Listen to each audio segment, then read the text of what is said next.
Most people drive past a stranger in trouble without slowing down.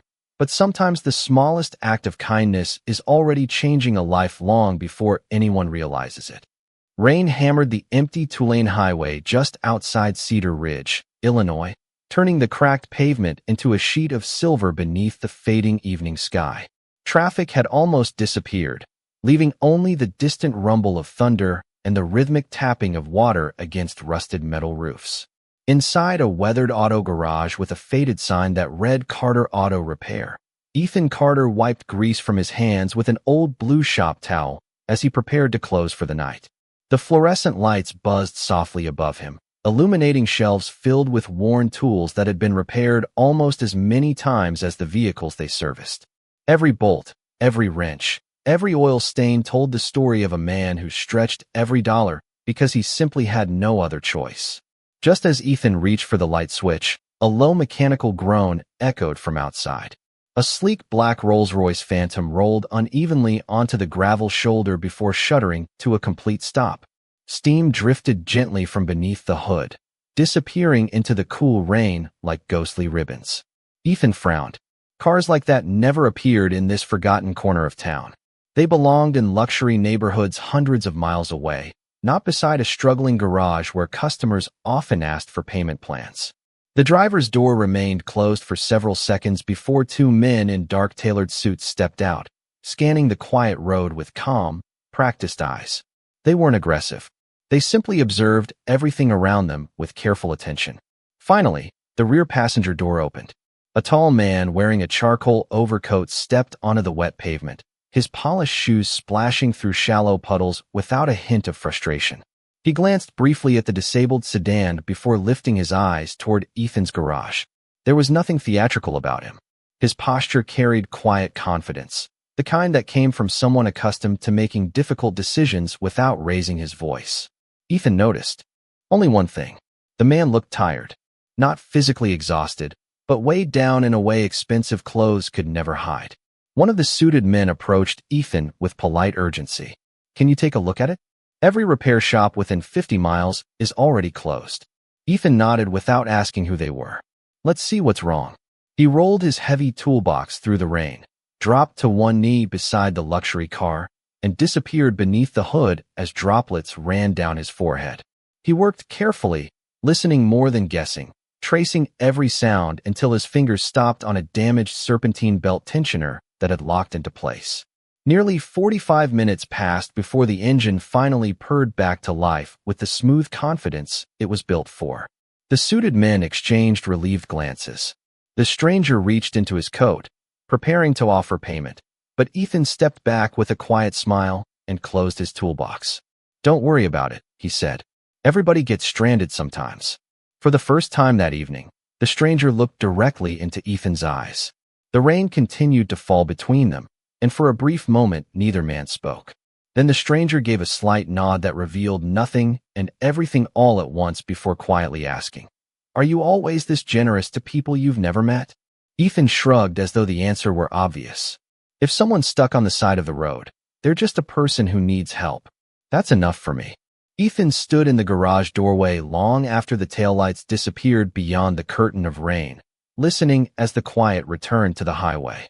He never expected to see that luxury sedan again, and within minutes it became just another repair added to a lifetime of ordinary days. He locked the shop, switched off the humming lights, and walked across the gravel lot toward the small white farmhouse behind the garage where he had lived his entire life. The porch sagged slightly with age, and the wooden steps creaked beneath his boots exactly the way they had when he was a boy following his father inside after long afternoons spent learning how to rebuild engines. The smell of homemade chicken soup drifted through the screen door before Ethan stepped inside. His father, Robert Carter, sat in an old recliner wrapped in a gray blanket, recovering from another exhausting round of medical treatments that had forced Ethan to empty nearly every savings account he had ever built. Robert smiled the moment he saw his son. "Long day?" he asked softly. Ethan returned the smile, even though his shoulders ached from hours of work. "Busy enough to keep the lights on for another day." It was only half the truth. After dinner, Ethan quietly opened a kitchen drawer and studied a stack of unpaid bills secured with a faded rubber band. property taxes, utility payments, medical expenses. A notice from the bank reminding him that the final deadline on the garage loan was only days away. He folded every envelope neatly before slipping them back into the drawer without saying a word. Worry had become a private habit, one he refused to share with his father. The next morning began before sunrise. Ethan unlocked the garage at 6 o'clock sharp as pale golden lights spread across the empty parking lot. A single pickup truck pulled in, driven by Mrs. Evelyn Brooks, an elementary school teacher who had been bringing her aging Ford Explorer to Ethan for years. She apologized before she even climbed out of the vehicle. "I can only pay half today," she admitted with embarrassed eyes. Ethan looked at the worn brake pads, calculated the cost in his head, and simply nodded. "We will make it work." She thanked him repeatedly, but Ethan only shrugged.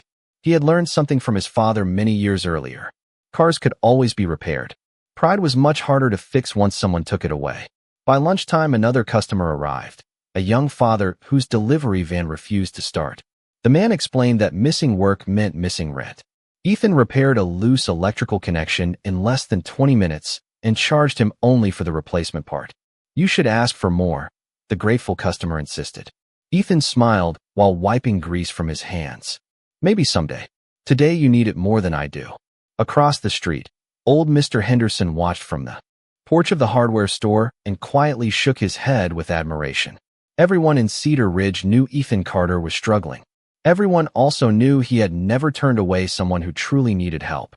What Ethan did not know was that several hundred miles away, in a quiet office overlooking the city skyline, one simple question still lingered in the mind of the mysterious man from the rain.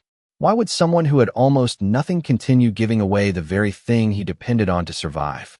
The answer arrived before the question was ever spoken. Early that afternoon, the black Rolls-Royce crossed the city limits and disappeared behind the gates of an estate surrounded by towering oak trees and perfectly trimmed gardens. The man who had quietly accepted Ethan's kindness removed his rain-soaked overcoat and walked into a private study lined with dark walnut shelves and floor-to-ceiling windows overlooking the skyline. He set his leather gloves on the desk without a word. Around him, several trusted associates waited respectfully, sensing that something unusual occupied his thoughts. Vincent Romano rarely spoke about ordinary encounters, yet this mechanic from a forgotten town had lingered in his mind from the moment the engine came back to life. He stared through the glass for several silent seconds before finally asking a simple question. "Who is Ethan Carter?" The room remained still. One of his senior advisors opened a notebook. "Would you like a background report?" Vincent nodded once. "Everything. Not because I suspect him, because I do not understand him." The advisor looked slightly surprised but immediately made a discreet phone call. Within hours, information began arriving piece by piece. Ethan Carter, age 31, owner of Carter Auto Repair. No criminal history. No lawsuits. No unpaid employees.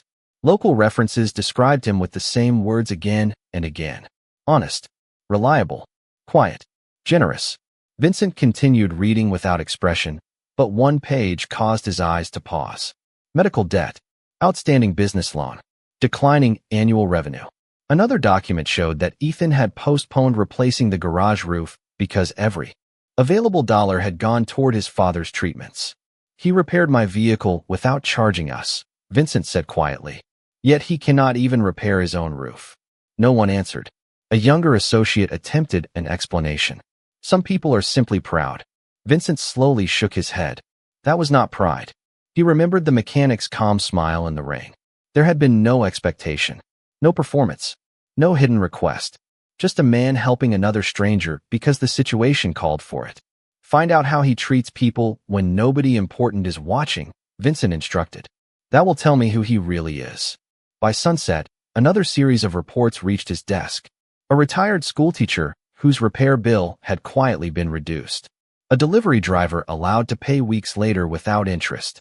A single mother whose battery had been replaced at cost because Ethan knew she needed transportation to work. None of these people knew one another. None realized anyone was asking about them. Their stories matched almost perfectly. Vincent closed the final folder and rested his hands on the polished desk. Wealth had introduced him to many talented people, many intelligent people, and many ambitious people. Genuine kindness, however, remained the rarest quality he had ever encountered. One of the advisors finally spoke. "What would you like us to do?" Vincent looked back toward the evening lights stretching across the city. His voice remained calm, almost thoughtful. "Tomorrow morning, we are taking a drive." The advisor hesitated. "Should we notify him that you are coming?" Vincent gave the faintest smile. "No. Kindness given without expecting recognition deserves gratitude that arrives the same way." Hundreds of miles away, Ethan locked his garage after another exhausting day, completely unaware that while he counted worn dollar bills to pay next week's electric bill, an entirely different plan had already begun taking shape before the sun had even set. The following morning arrived with a clear blue sky that made it difficult to believe the previous night's storm had ever existed. Sunlight spilled across Main Street as Ethan unlocked the garage just before 6 o'clock, breathing in the familiar scent of motor oil, fresh coffee, and cool autumn air. It looked like every other morning in Cedar Ridge, yet beneath the quiet routine, pressure continued to build. A certified letter rested on his workbench where the mail carrier had slipped it through the slot before sunrise. Ethan already knew what it contained before he opened it. The bank had granted no additional extensions. Unless the remaining balance on the business loan was paid by the end of the week, Carter Auto Repair would officially enter foreclosure proceedings. He folded the letter with careful hands and placed it inside the same drawer that already held too many reminders of everything slipping beyond his reach. Moments later, his father slowly entered the garage carrying 2 steaming mugs of coffee. Robert smiled as though nothing in the world had changed. "Your mother always said worry makes a problem twice as heavy," he said gently. Ethan accepted the mug and forced a smile. "Then I guess I should stop carrying so much of it." Robert rested a hand on his son's shoulder. "You have carried enough for both of us already." Before Ethan could answer, the sound of heavy engines echoed from the highway. At first it was only a distant vibration, but within seconds nearly a dozen identical black sport utility vehicles appeared one after another, moving through town with quiet precision. Conversations stopped outside the diner. Customers stepped onto sidewalks. Shop owners looked through their front windows. No one recognized the vehicles, but everyone sensed they did not belong in a town this small. The convoy turned onto the gravel road leading directly toward Carter Auto Repair. Mrs. Evelyn Brooks lowered the grocery bags she had been carrying. Mr. Henderson removed his reading glasses and stared across the street. Even Robert looked toward the approaching vehicles with puzzled concern. Ethan simply wiped his hands on a shop towel and continued organizing his tools, assuming someone had taken a wrong turn. The lead vehicle rolled to a gentle stop directly in front of the garage. One by one, the remaining vehicles parked behind it in perfect order. Doors opened almost simultaneously. Several professionally dressed men stepped onto the gravel without speaking, their calm expressions drawing even greater curiosity from everyone watching nearby. Finally, the rear door of the last vehicle opened. Ethan immediately recognized the tall man from the rainy highway. The charcoal overcoat had been replaced by a perfectly tailored navy suit, yet the thoughtful eyes remained exactly the same. Vincent Romano looked around the modest garage with quiet attention before walking toward Ethan without hurry or ceremony. Every person standing along Main Street seemed to hold their breath.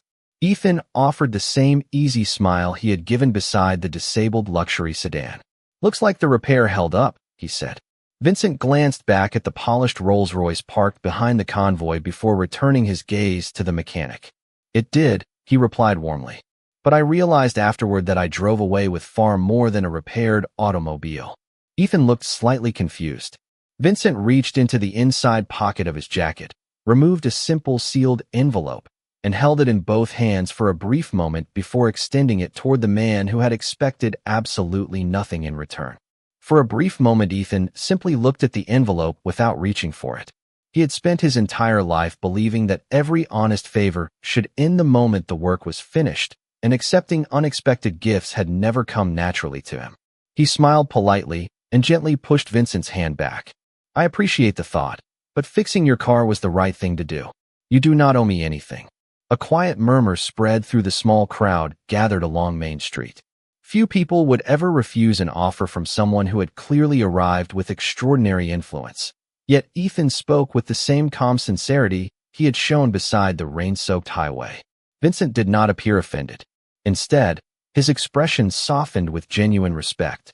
"May I ask you one question?" he said. Ethan nodded. "Of course." Vincent glanced around the garage before speaking. "If our positions had been reversed, if I had owned this garage and you had been driving that automobile, would you still have stopped to help me?" Ethan answered almost immediately. "Yes. Even if you knew I could never repay you?" Ethan smiled again, this time with quiet certainty. "Kindness is not a loan.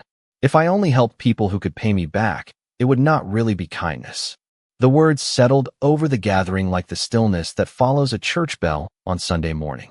Robert Carter watched his son with unmistakable pride shining in his tired eyes. Mrs. Brooks quietly brushed away a tear while pretending to adjust the strap of her grocery bag. Even Mr. Henderson lowered his head with a thoughtful smile. Vincent looked at Ethan for several long seconds before carefully placing the unopened envelope on a nearby workbench instead of forcing it into his hands. "Then allow me to explain why I came," he said. "Yesterday you repaired an automobile. That was not the reason I returned. I returned because after leaving here I learned something much more valuable." Ethan remained silent. Vincent continued. "I asked people about you. Teachers, customers, neighbors, people who had absolutely no reason to impress me. Every one of them described the same man.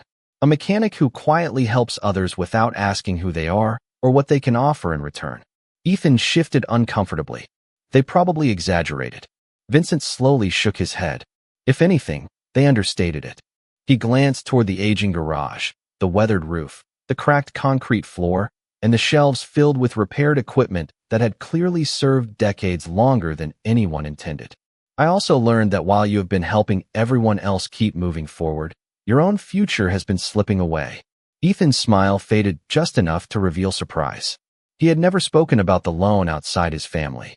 Vincent noticed the reaction but continued with quiet respect rather than sympathy. "You protected your father's dignity. You protected your customer's dignity. You even protected mine by treating me like an ordinary traveler instead of someone important. That is why this conversation matters." Ethan looked toward the envelope resting on the workbench as sunlight streamed through the garage door, illuminating it against the worn wood. He still had no intention of accepting charity, but something about Vincent's voice told him this meeting was no longer about money. It had become something far deeper, and everyone standing there could feel that the next few minutes would change far more than the future of one small garage. Vincent slowly picked up the envelope again, but instead of handing it directly to Ethan, he placed it beside the old cash register that had probably been sitting in the same corner for decades. "This is not a reward," he said quietly, "and it is not charity. If it were either of those things, I believe you would refuse it." Ethan looked at him with cautious curiosity. "Then what is it?" Vincent smiled faintly. "It is gratitude expressed with respect." The words lingered in the cool morning air.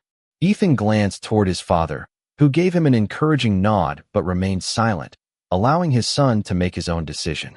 Around them, the small crowd continued watching without speaking. Even the birds seemed quieter than usual. Vincent took another slow step through the garage, studying the worn concrete floor, the patched ceiling, and the collection of carefully maintained tools whose handles had been polished by years of honest work. "Do you know what impressed me most?" he asked. "It was not that you repaired an expensive automobile. Skilled mechanics do that every day. It was that you never once asked who I was before deciding whether I deserved your time." Ethan rested one hand on the workbench. "My father taught me that every broken car belongs to someone who needs to get somewhere. That is all I have ever tried to remember." Robert lowered his eyes with quiet humility. Vincent turned toward him with genuine respect. "Then you taught your son something money cannot buy." He paused before continuing. "Yesterday, I discovered that your garage may soon disappear because you chose your father's health over your business. Most people would call that a sacrifice. I call it character." Ethan let out a slow breath. "Families take care of each other. That is not unusual." Vincent answered almost immediately. "Perhaps it should not be unusual. Unfortunately, it has become rare." He carefully opened the envelope and removed several neatly organized documents instead of a check or cash. Ethan's expression shifted from confusion to surprise as Vincent laid each page across the workbench. The first document showed that the remaining balance on the business loan had already been paid in full that morning through a legal escrow account. The second confirmed a new commercial equipment grant issued through one of Vincent's charitable foundations, providing modern lifts, diagnostic systems, and energy-efficient tools without requiring ownership or repayment. The final document was a service agreement with a regional transportation company that guaranteed a steady stream of maintenance work for the next 5 years. Ethan stared silently at the papers, unable to find words. "I cannot accept this," he finally whispered. Vincent looked directly into his eyes. "You are not accepting a favor. You are accepting an opportunity that you have already earned through years of serving people who could never repay you." Ethan slowly shook his head. "Why would someone like you do all this for someone like me?" Vincent answered with complete sincerity. "Because influence has very little value if it only serves the people who already have enough. Yesterday you reminded me that the strongest foundation any community can have is an ordinary person who quietly chooses kindness when no one is watching. I simply decided that foundation deserved to remain standing." As Ethan looked down at the documents once more, he realized the greatest gift lying before him was not financial security. It was the knowledge that somewhere along the road, one quiet act of generosity had reached a heart he never expected to touch. And now that kindness had returned in a form capable of changing not only his future, but the future of everyone who would one day walk through the doors of Carter Auto Repair. News travels through a small town faster than the morning wind, and by the afternoon nearly everyone in Cedar Ridge had heard some version of the remarkable visit. Some believed Ethan had landed the biggest commercial contract of his life. Others guessed the mysterious businessman had purchased the garage outright.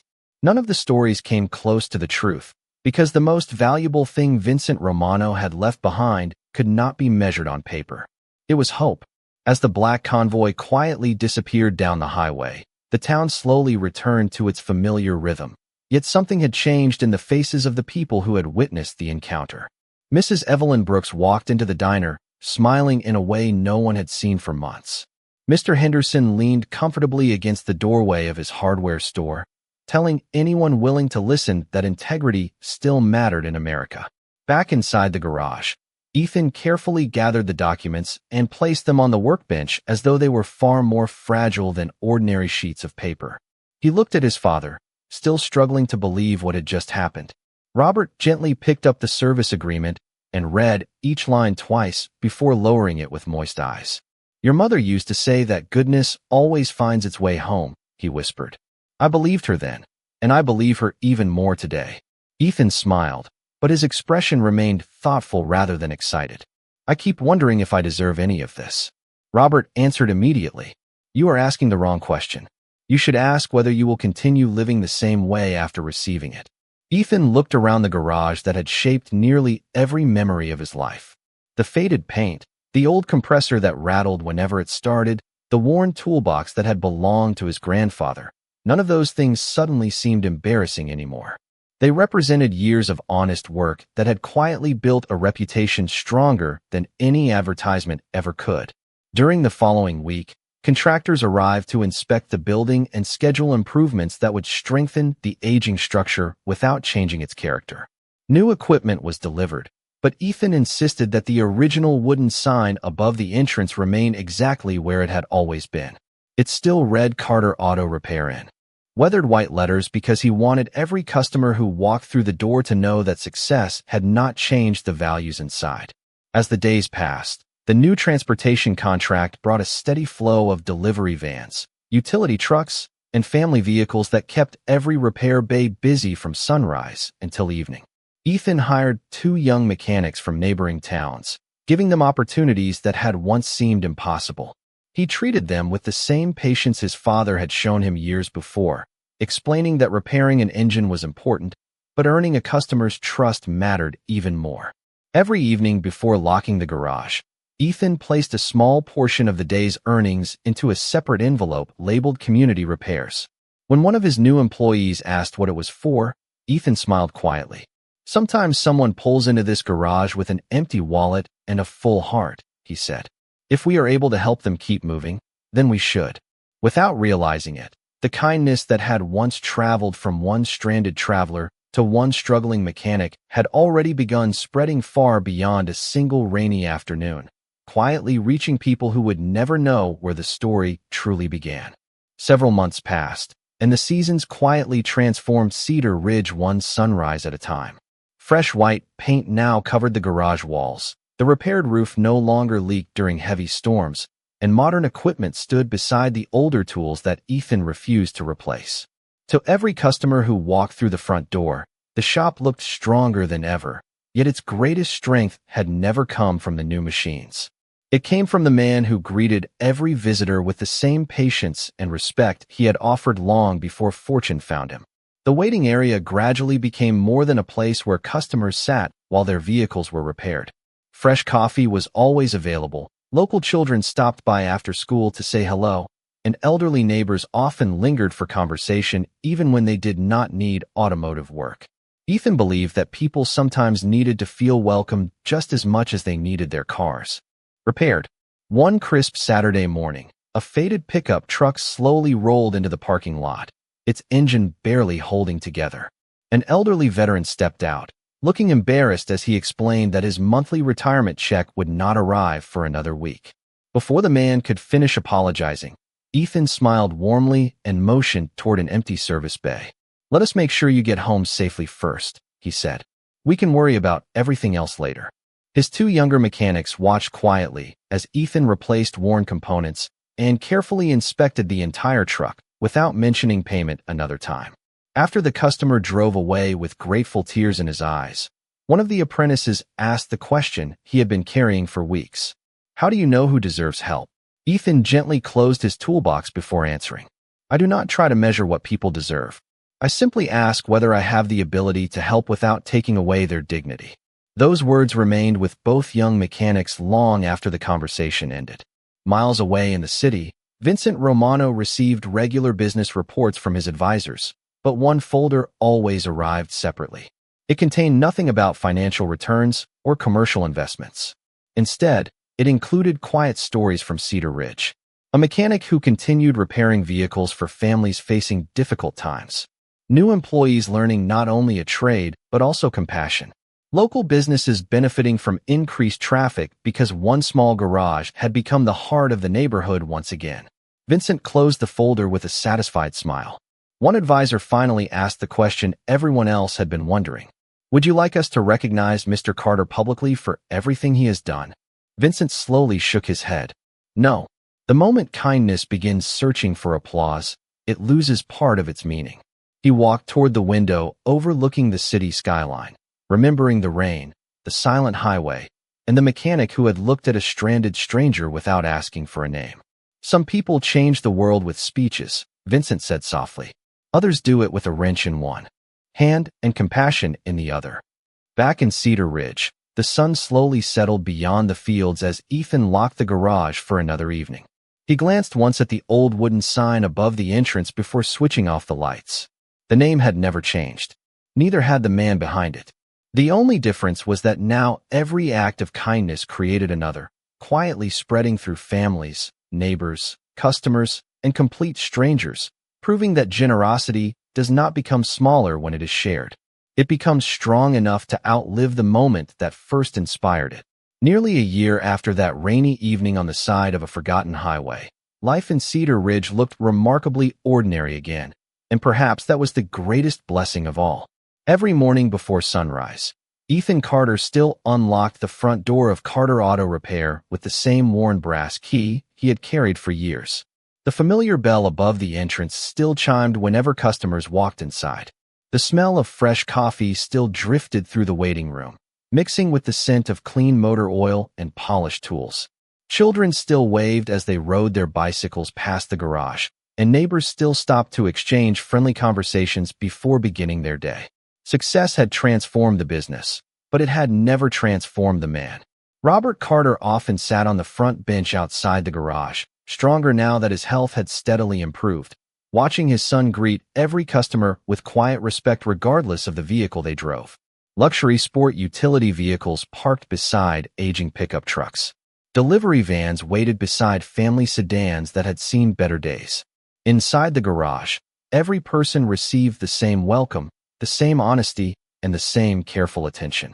One afternoon, a young boy waiting with his mother looked up at Ethan while he finished replacing a flat tire. "Mr. Carter, The child asked with innocent curiosity. How did you become successful? Ethan paused for a moment before kneeling, so they were eye to eye. He smiled warmly and answered, I tried to become useful before I ever tried to become successful. Sometimes life remembers that. The boy quietly nodded, carrying those simple words away without realizing they would stay with him for years.